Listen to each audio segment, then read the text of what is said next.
Ezra 7వ అధ్యాయం. ఈ సంగతులు జరిగిన పిమ్మట పారసీక దేశపు రాజైన అర్తహషంత యొక్క ఏలుబడిలో ఎజ్రా బబులోను దేశము నుండి యెరూషలేము పట్టణమునకు వచ్చెను. ఇతడు సెరాయా కుమారుడై ఉండెను.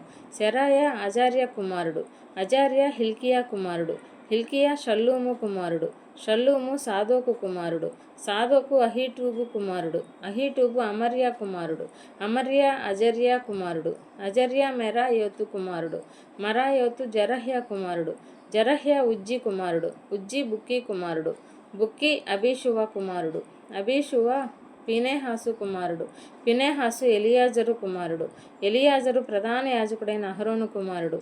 ఈ ఎజ్రా ఇజ్రాయేలీల దేవుడైన యెహోవా అనుగ్రహించిన మోషే యొక్క ధర్మశాస్త్రమందు ప్రవీణత గల శాస్త్రి మరియు అతని దేవుడైన యెహోవా హస్తము అతనికి తోడుగా ఉన్నందున అతడు ఏ మనవి చేసినను రాజు అనుగ్రహించును. మరియు రాజైన అర్తహషస్త ఏలుబడి యందు 7వ సంవత్సరమున ఇజ్రాయేలీలు కొందరును, యాజకులు కొందరును, లేవీయులను, గాయకులను, ద్వారపాలకులను, నెతీనీయులను బయలుదేరి యెరూషలేము పట్టణమునకు వచ్చిరి. రాజు ఏలుబడి యందు 7వ సంవత్సరము 5వ మాసమున ఎజ్రా యెరూషలేమునకు వచ్చెను. మొదటి నెల మొదటి దినమందు అతడు బబులోను దేశము నుండి బయలుదేరి తన దేవుని కరుణాహస్తము తనకు తోడుగా నున్నందున 5వ నెల మొదటి దినమున యెరూషలేమునకు చేరెను. ఎజ్రా యెహోవా ధర్మశాస్త్రమును పరిశోధించి దాని చొప్పున నడుచుకొనుటకును ఇజ్రాయేలీలకు దాని కట్టడలను విధులను నేర్పుటకును దృఢ నిశ్చయము చేసుకొనెను. యెహోవా ఆజ్ఞల వాక్యముల యందును ఆయన ఇజ్రాయేలీలకు విధించిన కట్టడల యందును శాస్త్రియు యాజకుడు అయిన ఎజ్రాకు రాజైన అర్తహషస్త ఇచ్చిన తాకీదు నకలు. రాజైన అర్తహషస్త ఆకాశమందలి దేవుని ధర్మశాస్త్రమందు శాస్త్రియు యాజకుడు అయిన ఎజ్రాకు క్షేమము మొదలగు మాటలు వ్రాసి ఈలాగూ సెలవిచ్చెను.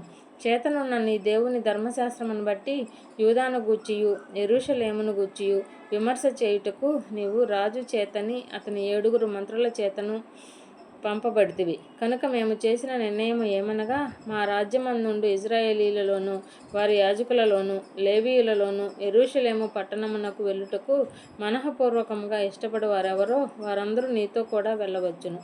మరియు యెరూషలేములో నివాసము గల ఇజ్రాయేలీల దేవునికి రాజును అతని యొక్క మంత్రులను స్వేచ్ఛగా అర్పించిన వెండి బంగారములను నీవు తీసుకొని పోవలెను. మరియు బబులోను ప్రదేశమందంతటా నీకు దొరకు వెండి బంగారములంతయును జనులను యాజకులను యెరూషలేములోనున్న తన దేవుని మందిరమునకు స్వేచ్ఛగా అర్పించు వస్తువులను నీవు తీసుకొని పోవలెను. తడవు చేయక నీవు ఆ ద్రవ్యము చేత ఎడ్లను, పొట్టేళ్లను, గొర్రెపిల్లలను, వాటితో కూడా ఉండవలసిన భోజనార్పణలను, పానార్పణలను తీసుకొని యెరూషలేమందును మీ దేవుని మందిరపు బలిపీఠము మీద వాటిని అర్పించుము. మిగిలిన వెండి బంగారములతో మీ దేవుని చిత్తానుసారముగా నీకును నీ వారికిని యుక్తమని తోచిన దానిని చేయవచ్చును.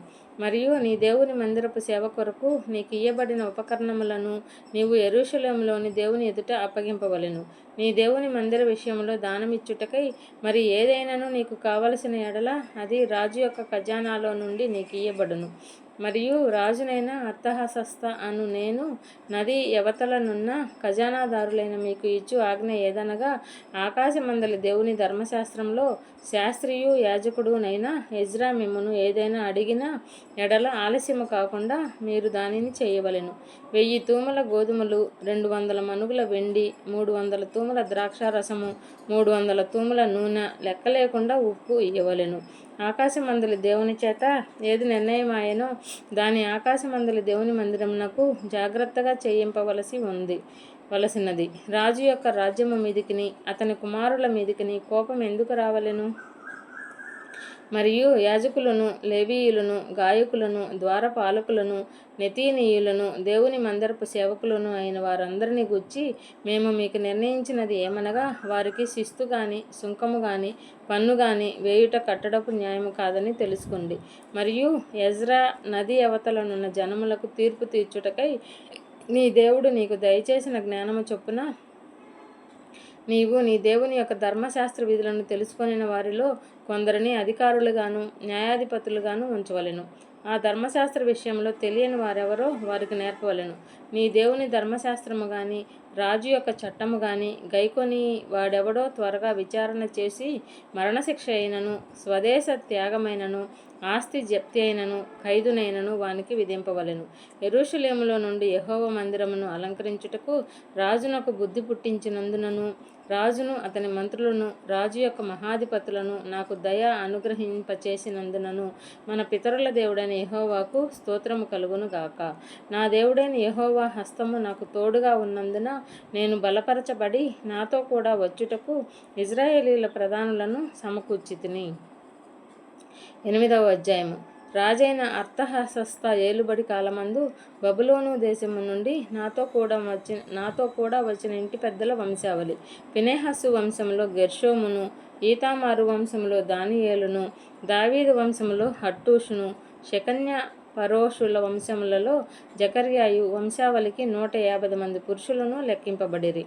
పహత్మోయాబు వంశములో జరహ్య కుమారుడైన ఎల్యోయేనయు 200 మంది పురుషులను, షెకన్య వంశములో యహాజీయేలు కుమారుడును 300 మంది పురుషులను, ఆదీను వంశంలో యోనాతాను కుమారుడైన ఎబేదును 50 మంది పురుషులను, ఏలాము వంశంలో అతల్యా కుమారుడైన యెషయాయు 70 మంది పురుషులను, షెఫట్య వంశంలో మిఖాయేలు కుమారుడైన జబద్యాయు 80 మంది పురుషులను, యోవాబు వంశంలో యెహీయేలు కుమారుడైన ఓబాద్యాయు 218 మంది పురుషులను, షెలోమీతు వంశంలో యోసిప్యా కుమారుడును 160 మంది పురుషులను, బేబై వంశంలో బేబై కుమారుడైన జకర్యాయు 28 మంది పురుషులను, అజ్గాదు వంశంలో హక్కాటాను కుమారుడైన యోహానానును 110 మంది పురుషులను, అదోనీకాము యొక్క చిన్న కుమారులలో ఎలీపేలెటును, యెహీయేలును, షెమయాయు 60 మంది పురుషులను,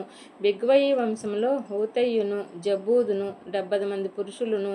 వీరిని నేను అహవా వైపునకు పారు నది యొద్దకు సమకూర్చితిని. అచ్చట మేము 3 దినములు గుడారములలో ఉంటిమి.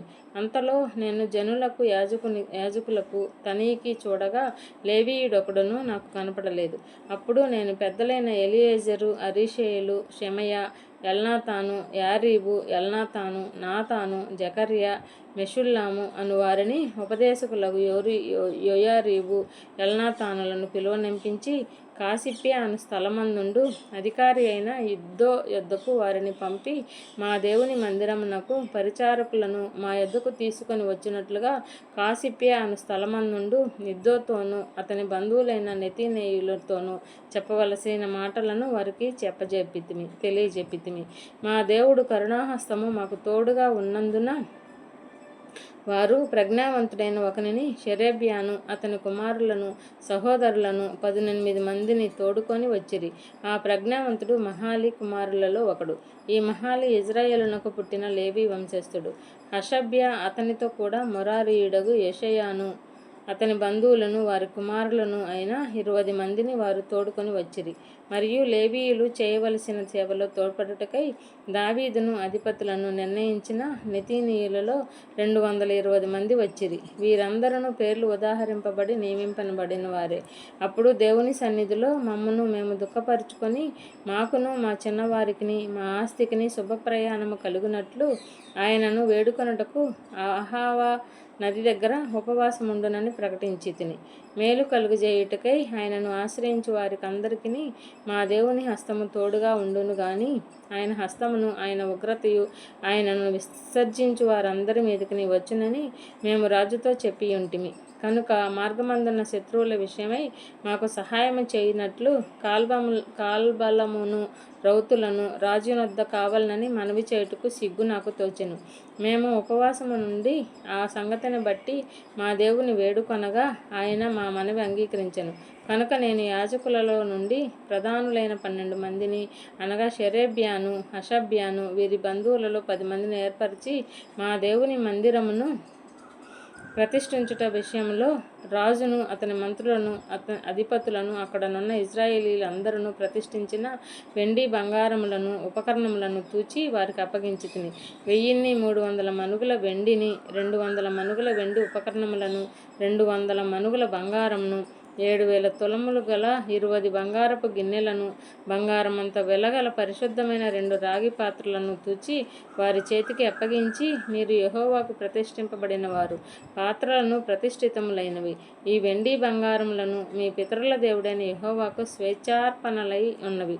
కాబట్టి మీరు యెరూషలేములో యెహోవా మందిరపు ఖజానా గదులలో యాజకుల యొక్కయు, లేవీయుల యొక్కయు, ఇజ్రాయేలు పెద్దల యొక్కయు, ప్రధానులైన వారి ఎదుట వాటిని తూచి అప్పగించు వరకు వాటిని భద్రముగా ఉంచుడని వారితో చెప్పితిని. కాబట్టి యాజకులను, లేవీయులను వాటి ఎత్తు ఎంతో తెలుసుకొని యెరూషలేములోనున్న మన దేవుని మందిరమునకు కొనిపోవుటకై ఆ వెండి బంగారములను పాత్రలను తీసుకొనిరి.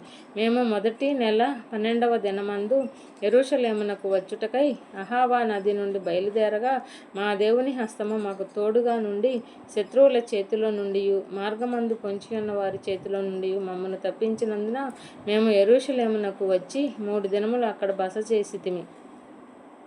4వ దినమున వెండి బంగారములను పాత్రలను మా దేవుని మందిరమందు యాజకుడైన ఊరియా కుమారుడైన మెరేమోతు చేత తూనిక వేయబడెను. అతనితో కూడా ఫినెహాసు కుమారుడైన ఎలియాజరు ఉండెను. వీరితో లేవీయులైన యేషువ కుమారుడైన యెజాబాదును, బిన్నూయి కుమారుడైన నోవద్యాయును కూడా ఉండిరి. సంఖ్య చొప్పునను ఎత్తు చొప్పునను అన్నిటినీ సరిచూచిన తరువాత వాటి ఎత్తు ఎంతైనది లెక్కలలో వ్రాసిరి. మరియు చెరలోనికి కొనుపోబడిన వారికి పుట్టి చెర నుండి విడుదల నొంది తిరిగి వచ్చిన వారు ఇజ్రాయేలీల దేవునికి దహన బలులు అర్పించిరి. ఇజ్రాయేలీలందరి కొరకు 12 ఎడ్లను, 96 పొట్టేళ్లను, 77 గొర్రె పిల్లలను, పాప పరిహారార్థ బలిగా 12 మేకపోతులను తెచ్చి అన్నిటినీ దహన బలిగా యెహోవాకు అర్పించిరి. వారు రాజు యొక్క నిర్ణయములను రాజు యొక్క సేనాధిపతులకును నది యువతలనున్న అధికారులకును అప్పగించిన తరువాత వీరు జనులకును దేవుని మందిరపు పనికిని సహాయము చేసిరి.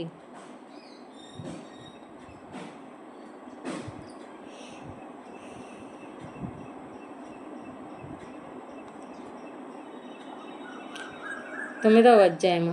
ఈ సంగతులు సమాప్తమైన తరువాత పెద్దలు నా యొద్దకు వచ్చి ఇజ్రాయేలీలను, యాజకులను, లేవీయులను, కనానీయులను, హిత్తీయులు, పెరిజ్జీయులు, యెబూసీయులు, అమ్మోనీయులు, మోయాబీయులు, ఐగుప్తీయులు, అమోరీయులు అను దేశపు జనములలో నుండి తమను తాము వేరుపరచుకొనక వారు చేయు అసహ్యమైన కార్యములను తామే చేయుచు వారి కుమార్తెలను పెండ్లి చేసుకొనుచు తమ కుమారులకును తీసుకొనుచు పరిశుద్ధ సంతతిగా ఉండవలసిన తాము ఆ దేశపు జనులతో కలిసి కొనిన వారై ఈ అపరాధము చేసిన వారిలో పెద్దలను, అధికారులను నిజముగా ముఖ్యులై ఉండిరని చెప్పిరి. నేను ఈ సంగతి విని నా వస్త్రమును పై దుప్పటిని చింపుకొని నా తల వెంట్రుకలను, నా గడ్డపు వెంట్రుకలను పెరికి వేసుకొని విభ్రాంతిపడి కూర్చుంటిని. చెరపట్టబడిన వారి అపరాధమును చూచి ఇజ్రాయేలీల దేవుని మాటకు భయపడిన వారందరూ నా యొద్దకు కూడి వచ్చిరి. నేను విభ్రాంతిపడి సాయంత్రపు అర్పణ వేళ వరకు కూర్చుంటిని. సాయంత్రపు అర్పణ వేళను శ్రమ తీరగా నేను లేచి నా వస్త్రమును పై దుప్పటిని చింపుకొని మోకాళ్ళ మీద పడి నా దేవుడైన యెహోవా తట్టు చేతులెత్తి, నా దేవా, నా దేవా, నా ముఖము నీ వైపు ఎత్తుకొనుటకు సిగ్గుపడి ఖిన్నుడనై ఉన్నాను. మా దోషములు మా తలలకు పైగా హెచ్చి ఉన్నవి. మా అపరాధం ఆకాశమంత ఎత్తుగా పెరిగి ఉన్నది. మా పితరుల దినములు మొదలుకొని నేటి వరకు మేము మిక్కిలి అపరాధులము. మా దోషములను బట్టి మేమును, మా రాజులను, మా యాజకులను అన్యదేశముల రాజుల వశమునకును, ఖడ్గమునకును, చెరకును, దోపునకును నేటి దినముననున్నట్లు అప్పగింపబడుట చేత మిగులు సిగ్గునొందిన వారమైతిమి. అయితే ఇప్పుడు మా దేవుడు మా నేత్రములకు వెలుగునిచ్చి మా దాస్యములో మమ్మను కొంచెము తెప్పరిల్ల చేయునట్లుగాను, మాలో ఒక శేషము ఉండనిచ్చినట్లుగాను, తన పరిశుద్ధ స్థలమందు మమ్మను స్థిరపరచునట్లుగాను మా దేవుడైన యెహోవా కొంతమట్టుకు మా ఎడల దయచూపి ఉన్నాడు. నిజముగా మేము దాసులమైతిమి. అయితే మా దేవుడవైన నీవు మా దాస్యములో మమ్మను విడువక పారసీక దేశపు రాజుల ఎదుట మాకు దయ కనపరిచి మేము తెప్పరిల్లునట్టుగా మా దేవుని మందిరమును నిలిపి దాని పాడైన స్థలములను తిరిగి బాగు చేయుటకును, యూదా దేశమందును యెరూషలేము పట్టణమందును మాకు ఒక ఆశ్రయమునిచ్చుటకును కృప చూపితివి. మా దేవా, ఇంత కృపనొందిన తరువాత మేమేమి చెప్పగలము? నిజముగా ప్రవక్తలైన నీ దాసుల ద్వారా నీవిచ్చిన ఆజ్ఞలను మేము అనుసరింపకపోతిమి కదా. వారు మీరు స్వతంత్రించుకొనబోవు దేశము, దాని నివాసుల అపవిత్రతను చేతను వారు చేయు అసహ్యమైన వాటి చేతను అపవిత్రమాయెను. వారు జరిగించిన అసహ్యమైన వాటి చేత ఆ దేశము నలుదిక్కులా నిండినదాయెను. కాబట్టి మీరు మీ కుమార్తెలను వారి కుమారులకు ఇయ్యకుడి, వారి కుమార్తెలను మీ కుమారుల కొరకు పుచ్చుకొనకుడి, మరియు వారికి క్షేమభాగ్యములు కలగవలెనని మీరు ఎన్నటికీ కోరకుండిన ఎడల మీరు బలముగాను ఆ దేశం యొక్క సుఖమును అనుభవించి మీ పిల్లలకు నిత్యస్వాస్థ్యముగా దానిని అప్పగించెదరని చెప్పిరి. అయితే మా దుష్క్రియలను బట్టి మా గొప్ప అపరాధములను బట్టి ఈ శ్రమలన్నీ మా మీదకి వచ్చిన తరువాత మా దేవుడవైన నీవు మా దోషములకు రావలసిన శిక్షలో కొంచెమే మా మీద ఉంచి మాకు ఈ విధముగా విడుదల కలగజేయగా, మేము నీ ఆజ్ఞలను మీరి నీ అసహ్య కార్యములను జరిగించిన జనులతో సంబంధములు చేసుకొని ఎడల మేము నాశనమగు వరకు శేషమైనను లేకుండునట్లు తప్పించుకొనుటకు సాధనమైనను లేకుండునట్లును నీవు కోపపడదువు గదా. యెహోవా ఇశ్రాయేలీయుల దేవా, నీవు నీతిమంతుడివై ఉన్నావు. అందువలననే నేటి దినమున ఉన్నట్లుగా మేము శేషించి నిల్చున్నాము. చిత్తగించుము, మేము నీ సన్నిధిని అపరాధులము కనుక నీ సన్నిధిని నిలుచుటకు అర్హులము కామని ప్రార్థన చేసితిమి.